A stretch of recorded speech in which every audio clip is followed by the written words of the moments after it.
வணக்கம், நான் உங்கள் RG 360 presenting video for RoboBoy 360 channel. இந்த வீடியோவில் சில முக்கியமான புக்ஸை பற்றி பார்க்க போகிறோம். ஃபர்ஸ்ட் நம்ம பார்க்க போகிற புக்கோட பேர் த ஜீன். இந்த புக்கை எழுதினவங்க சித்தார்த்தா முகர்ஜி. இவர் ஒரு இந்தியன் பார்ன் அமெரிக்கன் ஃபிசிஷியனாகவும் ஒரு ஆன்காலஜிஸ்டாகவும் இருந்திருக்கிறார். இந்த புக்கில் ஜீனோட ஹிஸ்ட்ரியையும் ஜெனட்டிக்ஸ் பற்றின ரிசர்ச்சையும் விவரிக்கிறாங்க. அது மட்டும் இல்லாமல் ஒரு மனிதனோட இயல்புகளையும் பண்புகளையும் ஜெனட்டிக்ஸ் எப்படி தீர்மானிக்கிறதுங்கிறதையும் விவாதிக்கிறாங்க. இந்த புக்கை May 17, 2016 பப்ளிஷ் பண்ணியிருக்காங்க. பப்ளிஷ் பண்ண அதே இயரில் 4 அவார்ட்ஸையும் 2017 3 அவார்ட்ஸையும் இந்த புக் வின் பண்ணியிருக்கு. அடுத்து நம்ம பார்க்க போகிற புக்கோட பேர் அ பியூட்டிஃபுல் மைண்ட்.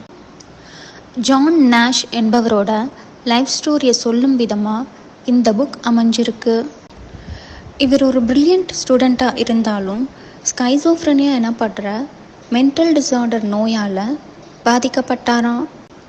இவர் ஒரு மேத்தமெட்டிஷியனாக இருந்து பிரின்ஸ்டன் யூனிவர்சிட்டி கிராஜுவேட் ஸ்டூடெண்ட்டாக இருந்ததாக சொல்லப்படுது. இப்படிப்பட்ட ஜான் நாஷ் கேம்ஸ்லேயும் ஆர்வம் காட்டினதாக சொல்லப்பட்டிருக்கு. இதுக்கு எடுத்துக்காட்டாக இவர் தன்னுடைய 21வது வயசில் கேம் தியரிக்கு ஃபவுண்டேஷனும் அமைச்சிருக்காரு.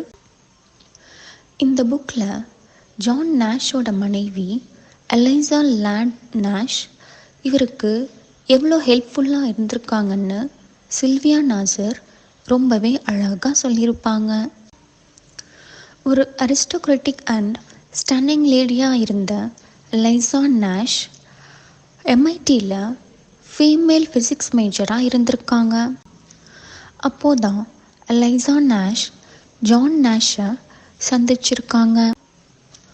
1957 2 பேரும் திருமணம் செஞ்சுக்கிட்டாங்க. 30 வருஷமாக ஸ்கைசோஃப்ரெனியா நோயால் பாதிக்கப்பட்ட ஜான் நாஷை எலைசா நாஷ் ரொம்பவே கவனமாக பார்த்துக்கிட்டாங்க. ஆனால் 1963 2 பேருக்கும் டைவர்ஸ் ஆயிடுச்சு. ஜான் நாஷ் நோயால் ரொம்பவே கஷ்டப்பட்டுட்டு இருந்தப்போ எலைசா நாஷ் மறுபடியும் அவரை டேக் கேர் பண்ணிக்க ஆரம்பித்தாங்க. தன்னோட கணவர் இந்த நோயிலிருந்து சீக்கிரமே சரியாகணும்னு ரொம்ப லவ் அண்ட் அஃபெக்ஷனாக பார்த்துக்கிட்டாங்களாம். ஒரு வழியாக நோயிலிருந்து குணமான ஜான் நாஷ் தன்னோட லைஃப்பில் ரொம்பவே சப்போர்ட்டிவாக இருந்த எலைசா நாஷை 2001 மறுபடியும் திருமணம் செஞ்சுக்கிட்டாராம். Genius and madness, determination, love and recovery, இது போல் பல விஷயங்களை சொல்கிற இந்த book national book critics circle அவார்டையும் வின் பண்ணியிருக்கு. அடுத்து நம்ம பார்க்க போகிற புக் பார்ன் அ கிரைம். இந்த புக்கை எழுதினவங்க ட்ரெவர் நோவா. இவர் 1984 சவுத் ஆஃப்ரிக்காவில் பட்ரிஷியா என்பவருக்கு மகனாக பிறந்திருக்கிறாரு. தன்னோட ஃபேமிலியை ப்ரொடெக்ட் பண்ணி எப்படி வழிநடத்தினாருங்கிறதையும் தன்னோட லைஃப் எக்ஸ்பீரியன்ஸஸ் பற்றியும் இந்த புக் மூலமாக வெளிப்படுத்துகிறாரு.